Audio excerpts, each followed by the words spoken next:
आजकल हर तरफ धूप ना होने की वजह से जिस्म और हड्डियों में अजीब सा दर्द हो रहा है और ऐसी सूरत में आपके लिए बहुत ही फ़ायदेमंद सी रेसिपी ले आई हूँ जो कि हड्डियों के टकोर के लिए और जिस्म के दर्द के लिए बहुत ही ज़बरदस्त सी ये रेसिपी आप जब सर्दियों में 1 से 2 दफ़ा बनाएंगे ना तो पूरी सर्दी आराम और सुकून से गुजारेंगे। बिस्मिल्लाहिर्रहमानिर्रहीम। मैं हूँ अमारा खान, आपको अपने चैनल में कुकिंग विद अमारा में वेलकम करती हूँ।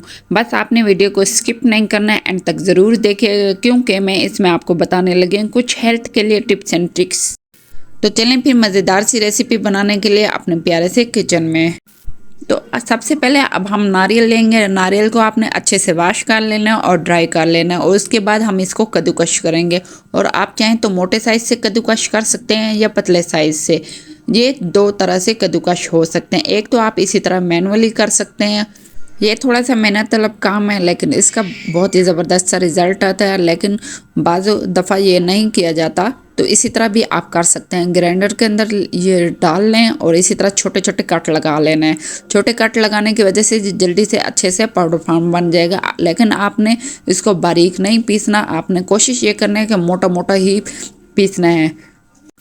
मैंने 6 से 7 अदद नारियल को इसी तरह से मोटा मोटा कूट लिया है, पीस लिया है, और आपने भी इसी तरह मोटा मोटा कर लेना है। और बाकी जो भी छोटे बड़े से पीसेस रह जाएं तो उनको भी दोबारा से ग्राइंड कर लीजिएगा, ये अच्छे से हो जाता है। इसके साथ ही अब हम मूंगफली लेंगे और नारियल का जायका खुश मज़ा होता है और नारियल से खूब भूख बढ़ती है। चावल खाने के बाद थोड़ा सा नारियल खा लेने से चावल फ़ौरन हज़म हो जाते हैं। नारियल खाकर कभी भी फ़ौरन पानी नहीं पीना चाहिए। अगर किसी की आई साइट का इशू है तो हर रोज़ निहार मुंह कोज़ा मिश्री के हम वज़न करके इसको खाना चाहिए। फालिज और लकवा में भी इस्तेमाल बहुत ही बेहतर है। अब 1 से 1.5 कप हम मूंगफली लेंगे। मूंगफली में एंटीऑक्सीडेंट पाए जाते हैं जो ग़िज़ायत के अतबार से सेब, गाजर और चुकंदर से ज़्यादा होते हैं, जो कम वज़न अफराद और बॉडी बिल्डिंग वालों के लिए बहुत ही मुफीद होते हैं। और इसमें विटामिन ई पाया जाता है जो कैंसर के ख़िलाफ़ बहुत ही ज़बरदस्त सलाहियत रखता है। यह खाली पेट आपने कभी भी नहीं खाना वरना भूख ख़त्म हो जाएगी। अब हम 1 कप बादाम लेंगे। एक तहकीक के मुताबिक 42 ग्राम बादाम खाने से पेट और टांगों की चर्बी तेज़ी से कम होती है और मेटाबॉलिक सिंड्रोम से निजात मिलती है। मेटाबॉलिक सिंड्रोम में शुगर, बीपी हाई, मोटापा और दिल की बीमारियों का बायस बनते हैं, यानी बादाम हमें इन तमाम बीमारियों से बचाता है। अब हम इन बादाम को इसी तरह से मोटा मोटा काट लेंगे। आप चाहें तो इसी तरह साबित इस्तेमाल कर सकते हैं, कटिंग भी कर लें तो भी ज़्यादा बेहतर है। अब हम इन बादामों को रोस्ट करेंगे और इसको आपने ड्राई रोस्ट करना है। एक पैन ले लेंगे या कोई भी कढ़ाई ले लें, कोई भी बर्तन ले लें, तवा ले लें और इसी तरह से इसको इसके ऊपर डाल दें और इसको ड्राई रोस्ट करें। सिर्फ 2 से 3 मिनट आपने टाइम देना है और मीडियम लो फ्लेम रखिएगा क्योंकि ये फ़ौरन ही जल जाते हैं। और मैं इसी तरह से इसको अच्छे से गर्म कर रही हूँ और बहुत ही प्यारी सी इसकी खुशबू आ रही है। पहले हम मूंगफलियों को गर्म कर लेंगे, रोस्ट कर लेंगे और इसके साथ ही हम बादाम को भी कर लेंगे। इसको रोस्ट करने के बाद 10 से 15 मिनट ठंडे होने दें और इसके साथ ही हम इस साफ़ सुथरा एक कपड़ा ले लेंगे और इनको हम मोटा मोटा कूट लेंगे। आप चाहें तो कटिंग भी कर सकते हैं मोटा मोटा, लेकिन कोशिश ये कीजिएगा कि इसको मोटे कपड़े से ही कूट लीजिएगा। ये देखें माशाल्लाह से ठंडे हो गए हैं। अब मैं इसको कपड़े में लपेटूंगी और इसको मोटा मोटा कूट लूँगी।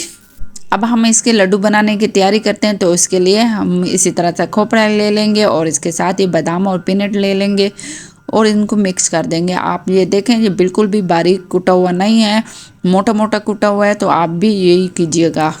अब हम इनको कैसे कंबाइन करेंगे इसके लिए सबसे पहले ये मेल्टेड शक्कर लेंगे जो कि मैंने पहले से मेल्ट किया हुआ था और ये ठंडा हो गया, तो इसको दोबारा भी आप गर्म कर सकते हैं। और सबूत के तौर पे ये मैं आपको दोबारा दिखा रही हूँ और इसको थोड़ा सा ठंडा करके इसके अंदर डालते जाएंगे और इतना ही ठंडा करना है कि आप इसको हाथ में लेके लड्डू बना सकें। अगर ये ज़्यादा गर्म हुआ तो ये आपके हाथ को भी जला देगा। और इसको अब हम चम्मच के साथ मिक्स करेंगे। सबसे पहले हम चम्मच के साथ मिक्सिंग करते जाएंगे, फिर इसको हाथ में हम लेके लड्डू प्यारे से बनाएंगे।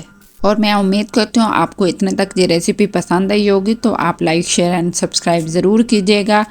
अब अच्छे से मिक्सिंग कर लेने के बाद अब हम इसके लड्डू बनाने की तैयारी करते हैं।